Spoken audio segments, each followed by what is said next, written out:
on the phone? Yes, ma'am. Can you hear me okay? I can hear you just fine.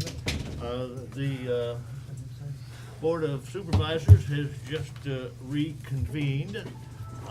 Ladies and gentlemen, we are set to go to item 4E, but if it would pleasure the board, we can go straight to the annual financial statements and have Steve answer. You got a any page? No, yeah. and Stephen, he can wait, he's just gonna work and he'll come on, he's fine. Because there's a couple things that, you know, he might be able to contribute to. As we go through the Well, agenda? Yes. Well, all right. Stephen, did you hear how he talked about you? Oh, for crying out I loud. did not. No, well, you wouldn't want to hear it, So I can Stephen. say I have been watching the video, the live video, so You- if there are any of the other topics that you guys discussed that you wanted to ask me about, I'm. Bill, don't you want to talk about the CDs? Talk about what? CDs? Oh, sure, that's a good idea. Steve, the board listened to the Pelican Preserve Advisory Committee report a while back, and we were talking about the certificates of deposit, and the representative of the Pelican Reserve Advisory Committee, of course, was happy with them, and I polled the board to see if they were happy with investing the funds in certificates of deposit, and they all are, so you can prepare whatever resolution you think is appropriate for that. Okay.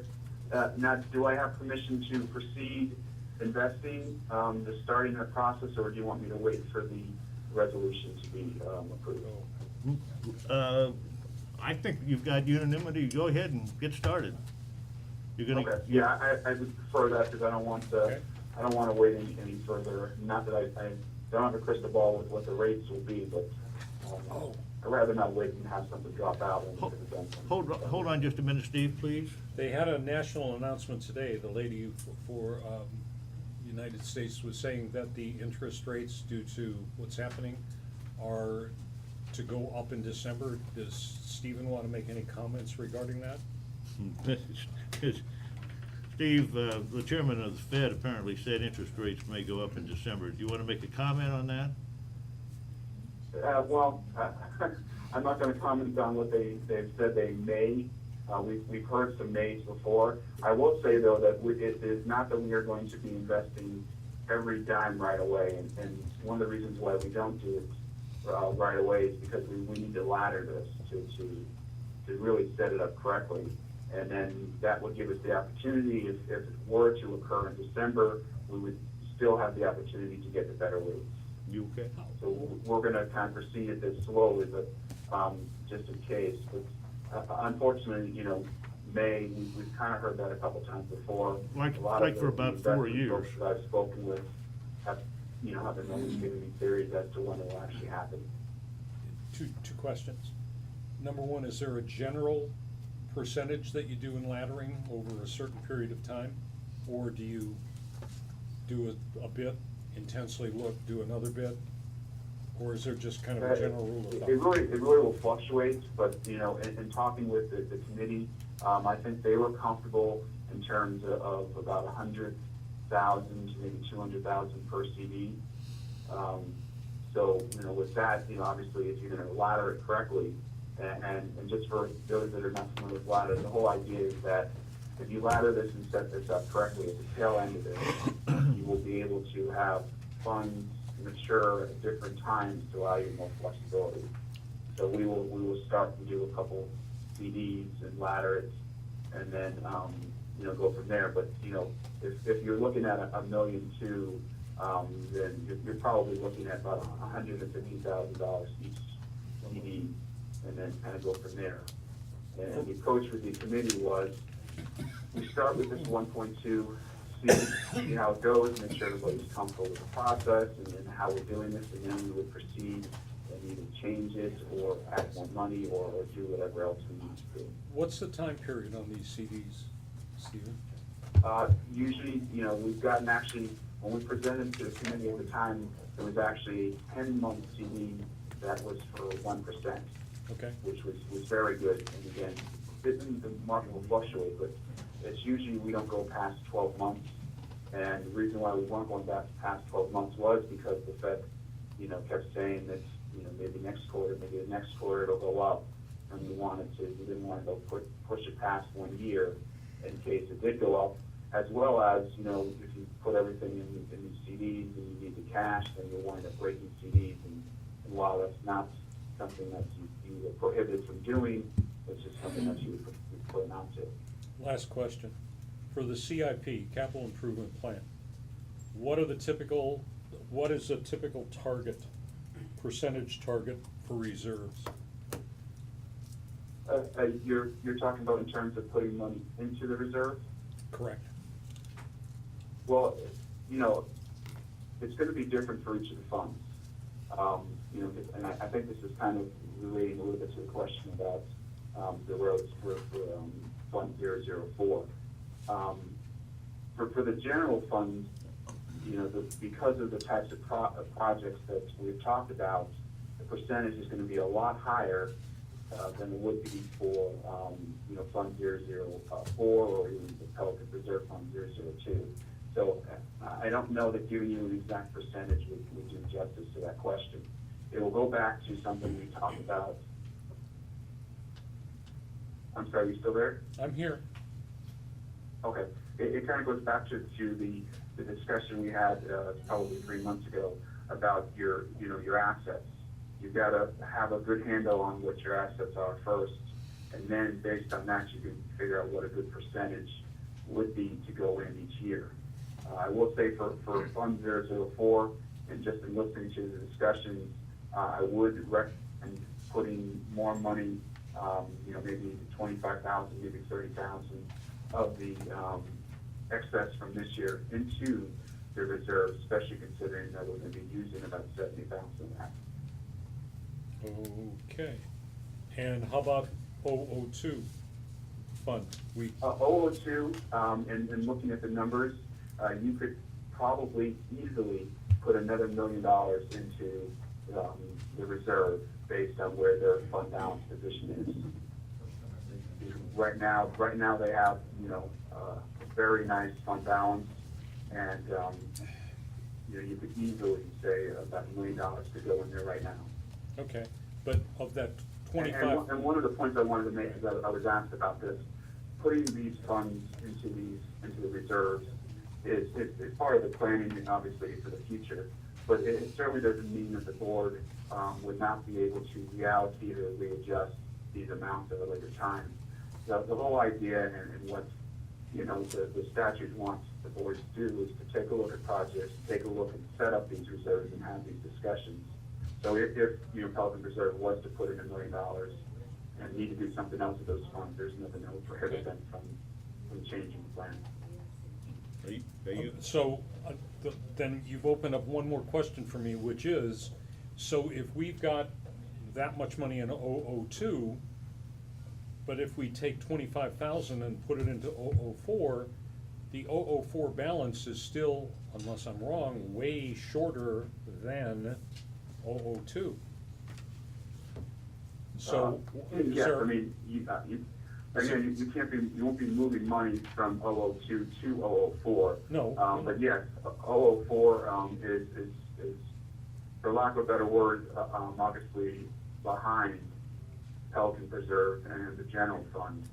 And I think one of the things that we're going to have to take a look at moving forward is increasing the amount that we put in each year for that particular fund. Right now, for the last several years, and this particular reserve just got started, but it's been $10,000 a year. Okay. For the last couple of years, and the only way to do it would be to budget. Two ways. One is to increase that reserve each year, or the second way is when you have a surplus, like this year, there's a surplus of 50,000 that you put, in addition to the 10,000 that you budgeted, you maybe put in another 30,000 on top of that, and then each year that you have a surplus, you keep trying to build above and beyond what you budgeted for that reserve. Hey, thanks. Bob Gephardt wants to say one thing. Yeah, Bob Geppert, Pelican Reserve Advisory Committee, kind of the way that we got into the reserves is we backed into it. We engaged, I believe, 2 different types of reserve analysts to make a proposal. They came to the community, they surveyed all of their assets, and then they told us what the depreciation rates were, replacement, all of that stuff. And when they came out with a dollar figure of what we needed for reserve, it scared the living daylights out of all of us. We started out the first year, if my memory serves me, we put 100,000, knowing it wasn't near enough, but it was a start, because we didn't want to shock our residents either. Yeah. We now have it up to 200 and something, 250-ish. It's still not enough, but it's a good start. And we have elected, at this time anyway, not to bring it up to adequate funding level, for lack of a better word, and just kind of tolerate the level that we're at. So that's, we got there by looking at the assets first. And there's all kind of studies available. And the rates of return were very optimistic with these professional studies, because they had a long history. They told us we could expect a 7% return, a 5% or whatever, when we all know right now, the last 5 years, it's been Not 0. happening. So, Okay, thanks. Brian, did you have something else? Just real quick. This is Ron DePonte. Have you talked these numbers over with Chris Cassio? That $1 million number kind of surprised me. Steve, Steve, did you hear that? I didn't hear all of them, I apologize. Do I need to go? Try, just there? try it again. Yeah, hi. It's not gonna go through this mic. You have to step over to by the phone. Steve, this is Ron DePonte from the PPAC. Have you gone over that $1 million figure you threw out with Chris Cassio? No, that was much more recent question that was asked of me Okay, in terms of, we're what that meeting. amount could yeah, look like. That's not something that I would expect to be, decided today. Yeah, no, I just want to make sure you go over that number with Chris so she can talk to us about hey, it. Steve, this is Bob again. 600,000 of that's for bonds, correct? Again, it would not, that part of it wouldn't be that defined Well, in terms of. when Chris and I it have would it just balanced be in with you, Reserving it, and yes, you would be using some of that money that was put in for that. just so the board knows and Ron, Oh. we have identified the money that he's talking about. Oh, And we have segmented which portion of that pie belongs to ponds versus general. Because we've been accumulating money for the last 3 years to do things like aeration. We are taxing ourselves $100,000 a year. We have $480,000 in our kitty that we're now currently spending. The board has approved that, and we are currently spending it. So though the number looks very, very fat, the reality is when we get done with aeration and pond restoration, it's gonna drop precipitously in the next 6 months. thank you, gentlemen. Okay, ladies and gentlemen, we are going on to item 4E, the Professional Landscape Architectural RFQ. Scott, can you help us out? Yes, Scott Connell, as a discussion item, this is the RFQ for professional landscaping architectural services for Gateway, if you will. What you have before you is the summary of that. There's a motion, the notes taken by the Landscape Advisory Committee with their selections. I would like to, if you go to page 35 on the agenda, I did notice a typo on the rankings that I'd like to clarify there. 90s and 100s. We did get the 4 firms that submitted. They all did a fine job. All of them could do the project, in my opinion, and I think the committee would go along with that.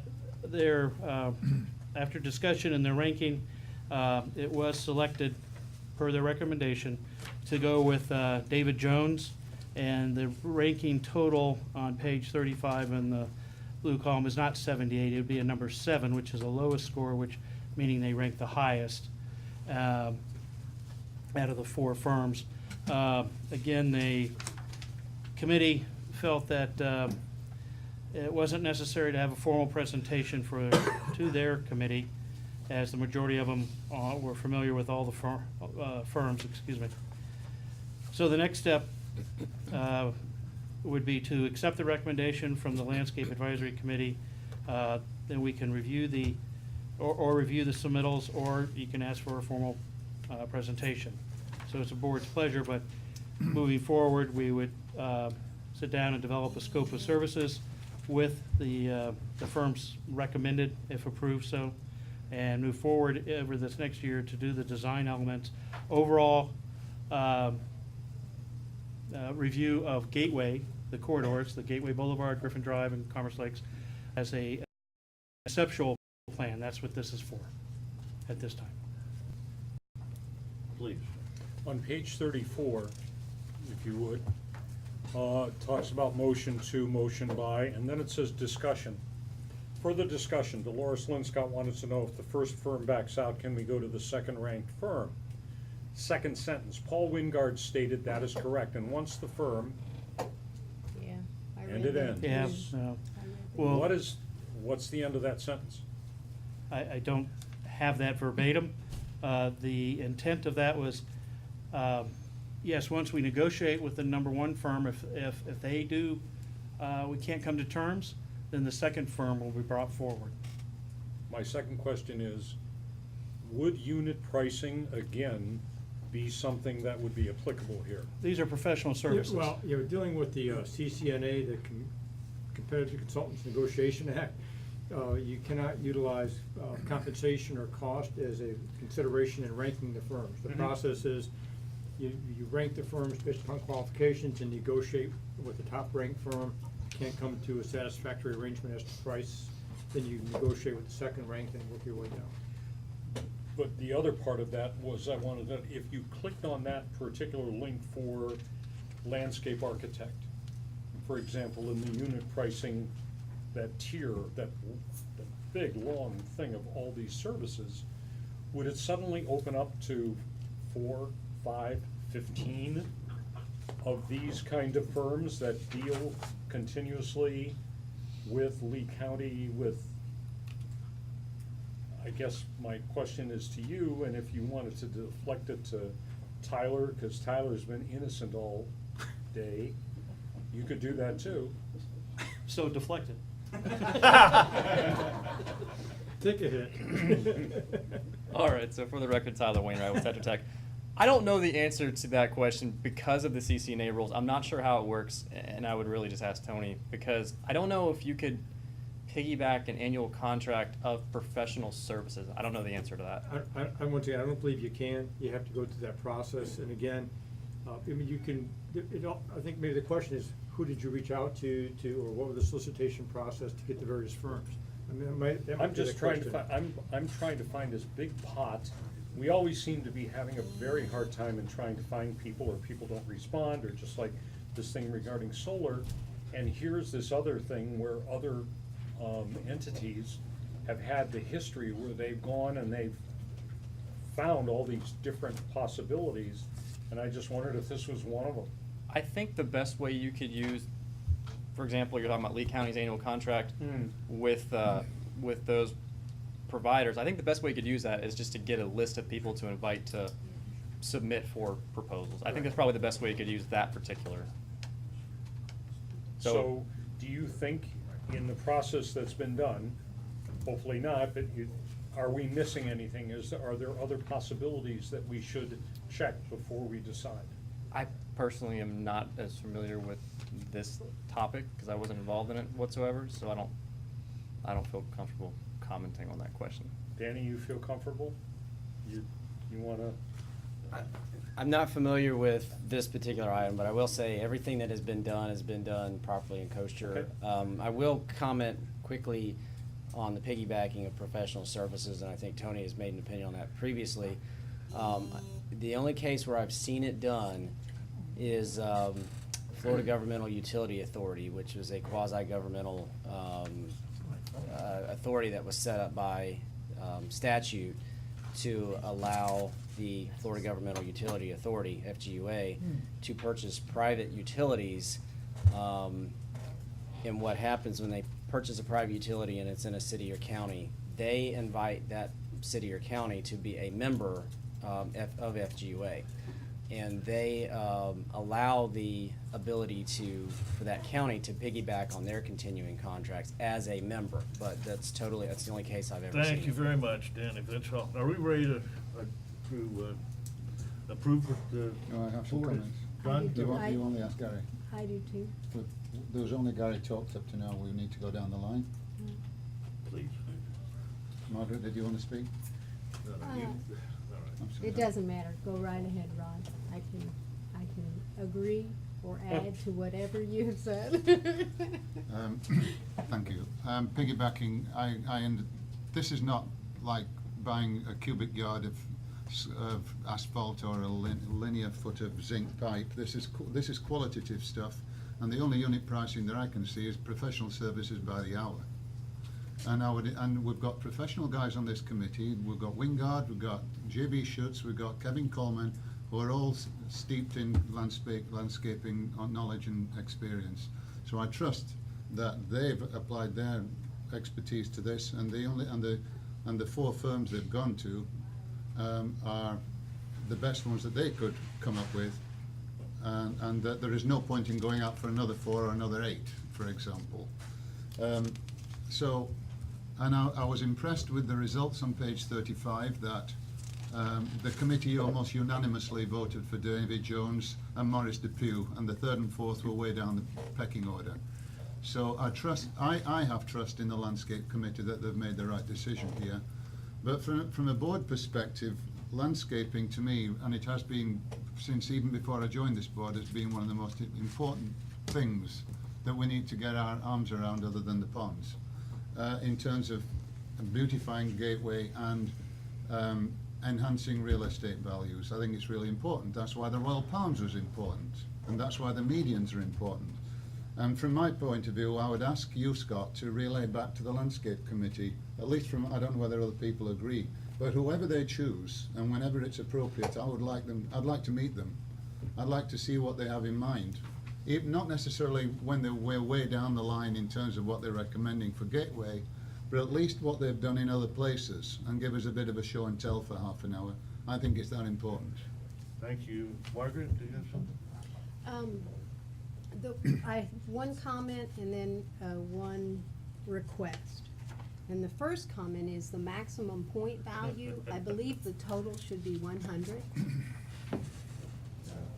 They messed that up. So that was another, anyway. The other thing is that I may be the only one that will request this, but I actually would like to review all of the submittals. If I can get a copy of each one, I'd like to see what was submitted and, what we're voting on. I'm kind of voting blindly. I believe the Landscape Committee probably did do a good job, and they probably did do their research, but ultimately, everything's gonna come back to me as the board member. I'd like to know what I'm voting on. Would you like those electronic or hard copies? Electronics, fine. Would all board members like the same, since we send it to one, typically we, I don't need it. No. Does it include pictures? some do. Color? Yeah, I'd like to see them, but I wouldn't have necessarily requested it. Thank you. All right, Pam, are you okay? I'm fine. All right. What are we doing here? Are we going to approve the recommendation of David M. Jones and Associates, Inc.? And then request that we enter into negotiations for a contract? Correct, with David Jones, and if unsuccessful, then report back to the board at the next meeting. I think. Would that be timely enough, Scott? Just whether we're Well, successful or not? We'll do our best. I don't know their schedule. Let me so. ask the question this way, maybe, did you take a look at their submittals? I did, Did they show any other past works or that type of thing? yes. There was a They did. questionnaire. Then I think we all should see it, and before we made a decision, we need to all see what, I think, what they've done, what they're proposing. Okay. Why would we say yes or no and then not really know? Because, as Because it's Rod expeditious? said, we have a professionals on the landscape committee, and Well, if that's the case, then let's just vote with them and just go, fine. That's what I do. But I didn't want to go against what Margaret said. I mean, was your idea to see all these before we voted on it, or are you happy to vote on it? No, I'm happy to vote on it, but ultimately, I'd still like to see them to know that, Sure. you know, because the contract's still gonna come before us, so if we have any questions, Yeah. I'd like to have the opportunity to ask them or change my mind. Well, I would make the motion that we accept the recommendation and have some faith in our landscape committee. We have a second? I'll second. We have a motion and a second. Any further conversation? All in favor, say aye. Aye. 5-0. Thank you very much. Okay, next thing I have on my agenda is the water quality and pond maintenance report. And I suspect that Mr. Tinkle is gonna help us through that. Go ahead.